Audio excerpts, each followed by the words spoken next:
Shadowfax technology IPO. आइए आज इसका जानते हैं फाइनल डिसीजन, आखिर इसमें अप्लाई करना सही होगा कि नहीं होगा, और बहुत सारी चीजें यहाँ पे डिस्कशन करेंगे। तो हम डिटेल में वीडियो देख लेते हैं, उसके बाद हम डिसाइड करते हैं आखिर इसमें करना क्या है। यहाँ पे शेड्यूल वगैरह है, इसको पढ़ना चाहो पढ़ लो, वरना कोई मतलब नहीं है।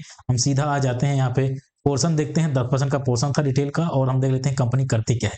कंपनी एक लॉजिस्टिक कंपनी है भाई, ये कंपनी लॉजिस्टिक कंपनी है, इंडिया बेस्ड लॉजिस्टिक कंपनी है, डिलीवरी वगैरह का काम करती है। जैसे डिलीवरी की एक कंपनी है, ऐसे ही ये कंपनी काम करती है। सिंपल वर्ड में समझो कि जो आप मीशो, फ्लिपकार्ट या जो जेप्टो वगैरह से जो सामान ऑर्डर करते हो, वो जो डिलीवरी होता है वो इसी के थ्रू होता है। यही सारी कंपनियां होती हैं जो डिलीवरी करवाती हैं। तो ये इसके सिंपल से वर्क है। अब इस सेक्टर में भाई ग्रोथ है, आने वाले दिनों में जैसे जैसे डिजिटलाइजेशन बढ़ता जा रहा है, ऑनलाइन लोग यूज कर रहे हैं ढंग से, उस वजह से देखा जाए तो इसका जो है सेक्टर में ग्रोथ काफी है, काफी अट्रैक्टिव ग्रोथ है। आने वाले नेक्स्ट 5 ईयर में तो तगड़ा ग्रोथ की अपॉर्चुनिटी देखने को मिल रही है। तो सेक्टर भाई शानदार है, सेक्टर बढ़िया है। आइए हम बात कर लेते हैं फाइनेंशियल की। तो फाइनेंशियल में सीधा यहाँ 24 से 25 का बात करूंगा। तो 24 से 25 में रेवेन्यू 32% अप हुआ है, इबिडा 394% अप हुआ है, पेट अभी जस्ट पॉजिटिव में आया है, बट ठीक है, पॉजिटिव में तो आ गया। तो ओवरऑल इसका फाइनेंशियल की बात करें तो फाइनेंशियल इसका लगभग ठीक ठाक है, फाइनेंशियल ठीक ठाक है, और आने वाले नेक्स्ट क्वार्टर रिजल्ट में आई थिंक बेहतर परफॉर्मेंस दिखा सकते हैं। आइए कुछ इंडिकेटर देखते हैं, जैसे पी 1017 के अराउंड है। वहीं प्रमोटर होल्डिंग की बात करें तो वो भी कम है।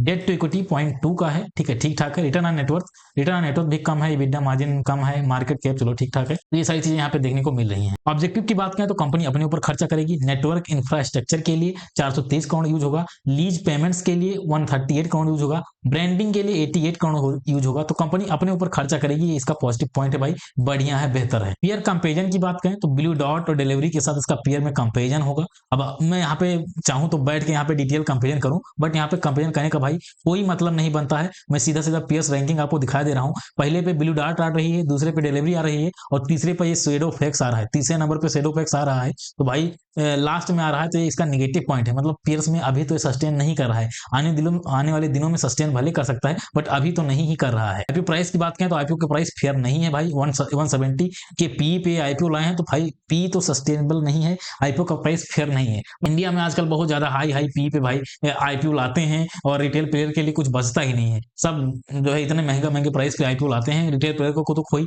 फायदा ही नहीं देना चाहता है। एंकर बुक के रेटिंग की बात करें तो एंकर बुक का रेटिंग आई थिंक ठीक ठाक रेटिंग है, 8.5 का रेटिंग है, मतलब ठीक है, एक्स्ट्राऑर्डिनरी रेटिंग तो नहीं है, नॉर्मल रेटिंग है, तो चलो ठीक है, 8.5 का है, ठीक ठाक रेटिंग देखने को मिला है। बीसीसीएल से काफी अच्छा है, और बाकी टॉप आईपीओ के एंकर से कम, जैसे मीशो के एंकर की बुक की रेटिंग 9.5 के अराउंड थी, इसका 8.5 ही है। तो 8.5 ठीक है, ठीक ठाक है, मतलब ज्यादा बेहतर भी नहीं है और खराब भी नहीं है, बढ़िया है। मतलब फंडामेंटल की बात करें तो फंडामेंटल भाई स्ट्रॉन्ग तो किसी कीमत में नहीं है। हाँ, फंडामेंटल एवरेज या गुड मान सकते हो, इस तरह है, एवरेज गुड करके फंडामेंटल है। जीएमपी की बात करें तो मार्केट क्रैश है, मार्केट की वजह से इसका जीएमपी कल ही डाउन हुआ था और अभी तक उभर नहीं पाया, 0.8% का जीएमपी चल रहा है। अब बात करते हैं भाई इसमें फाइनल डिसीजन क्या रहने वाला है, मैं क्या करूंगा, आप क्या कर सकते हो। मैं पर्सनली मैं अपना बताऊं तो इसमें मैं अभी इसमें अप्लाई नहीं करूंगा, इसमें मैं अवॉइड करने वाला हूं, कंप्लीटली अवॉइड करने वाला हूं। हाँ, मैं इसमें लिस्टिंग गेन के लिए पैसा लगा सकता हूं, यदि कल लास्ट डे जीएमपी 3-4 बजे जीएमपी कल चेक करूंगा, जीएमपी 10% या इससे ऊपर का जीएमपी रहता है तो कल मैं इसमें पैसा डाल सकता हूं, केवल और केवल लिस्टिंग गेन के लिए। कल, आज तो नहीं लगाऊंगा, कल ही लगाऊंगा। 10% से ऊपर का जीएमपी रहता है तो, वरना मैं स्किप करूंगा। हाँ, लॉन्ग टर्म में एंट्री करूंगा, लेकिन आईपीओ के थ्रू नहीं करूंगा। आने वाले दिनों में जब इसका करेक्शन होगा, मार्केट प्राइस करेक्शन होगा, नीचे प्राइस पे आएगा ये, तब जाके मैं बाई करूंगा, और उसके बाद जो है ये ऊपर निकल जाएगा। तो अभी तो नहीं बाई करूंगा, टेक्निकल जब इसका बन जाएगा, 1-2 महीना बीत जाएगा, 3 महीना बीत जाएगा, उसके बाद ही बाई करूंगा। उससे पहले तो नहीं करने वाला हूं बाई, उससे पहले तो मैं इसमें बाई नहीं करूंगा। कि आप क्या कर सकते हो, तो देखो, जो रिस्की इन्वेस्टर हैं, लॉन्ग टर्म के लिए इन्वेस्ट करना चाहते हैं, उनके लिए यहाँ तो ऑप्शन बन रहा है। बाकी शॉर्ट टर्म के लिए, लिस्टिंग वगैरह के लिए कोई सोच रहा है शॉर्ट टर्म के लिए, तो उनके लिए कोई व्यू ही नहीं बन रहा है भाई। शॉर्ट टर्म के लिए तो हो सके तो अवॉइड करना, वरना भाई 5-10% ऐसे नेगेटिव कहीं लिस्टिंग हो गई इसकी, तो आपका काम हो जाएगा, तो आप फिर रोने लगोगे कि मुझे आईपीओ में लगाना ही नहीं है। जैसे आज बहुत सारे लोग अमागी वाले में कहने लगे कि अब भैया मैं नहीं लगूंगा आईपीओ में। अरे भाई, वो आईपीओ मतलब ज्यादा लिस्टिंग गेन के लिए नहीं था, रिस्क टेकर वालों के लिए था, जो रिस्क लेना जानते थे उनके लिए था। वो भी कितने परसेंट के लिए, केवल 5 से 7% पॉजिटिव के लिए था, और हालांकि 5 से 7% भी नहीं मिला, मार्केट कंडीशन बहुत गड़बड़ थी, रिटेल प्लेयर का माइंडसेट बहुत गड़बड़ था, इस वजह से नहीं हो पाया।